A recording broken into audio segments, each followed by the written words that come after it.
Alright, so today I'd like to talk a little bit about split chord voicings, and this is something that a lot of people use, but I wanted to show you some different ideas that you might be able to get on them.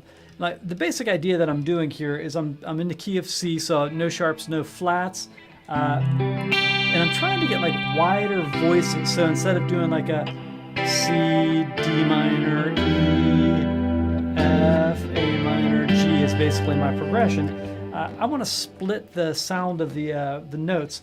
So, you know, if you took a regular bar chord, for instance, and did like C chord, E minor chord, D minor chord, F chord, A minor chord, G chord. Sounds pretty cool.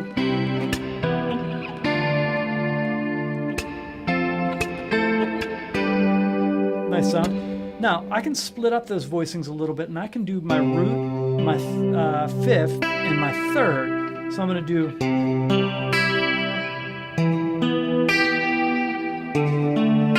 And the way I'm going to get those is with, I'm going to use my fingers for that, and then... So it's going to sound like this.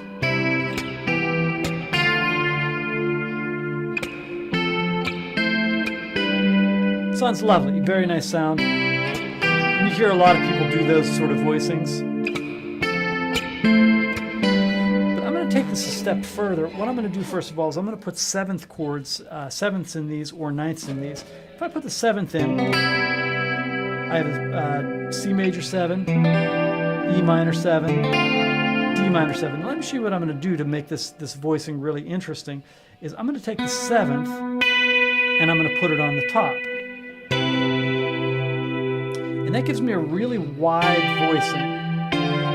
So I'm doing the notes C, E, B, E, G, D, D, F, C. You can hear it gets really wide sounding, which is really cool. But now I'm going to take this into the next level, which is sort of like a more Alan Holdsworth thing.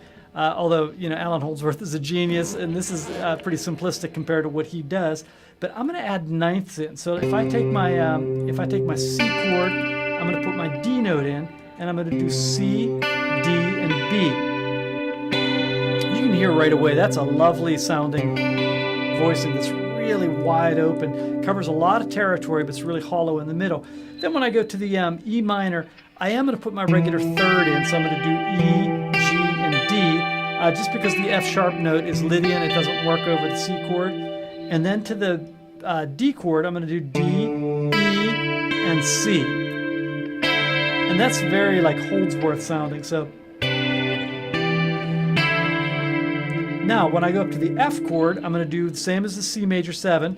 I'm going to do F, G, and E. Then I'm going to go to the A minor chord, and I'm going to do A, B, G, which that's super Holdsworthian. And then G, A, F. For my G, it's sort of like a G9 sort of sound. So here's my voicings then.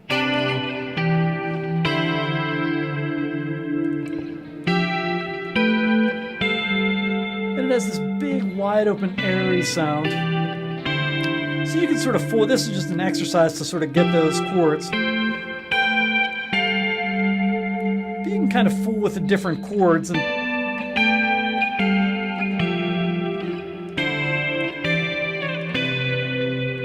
to hear different sounds on them.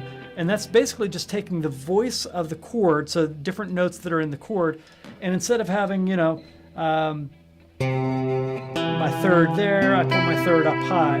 Instead of putting my seventh here, I'm going to put these up an octave. I could add my 9 instead of the 2 and put it down here. And, so again, I'm just doing sort of what a keyboard player often does, which is just take a note and place it up an octave to give it a really like wide open sound. So anyhow, hope that's helpful for you to get some different sounds. These would work really well too if you did like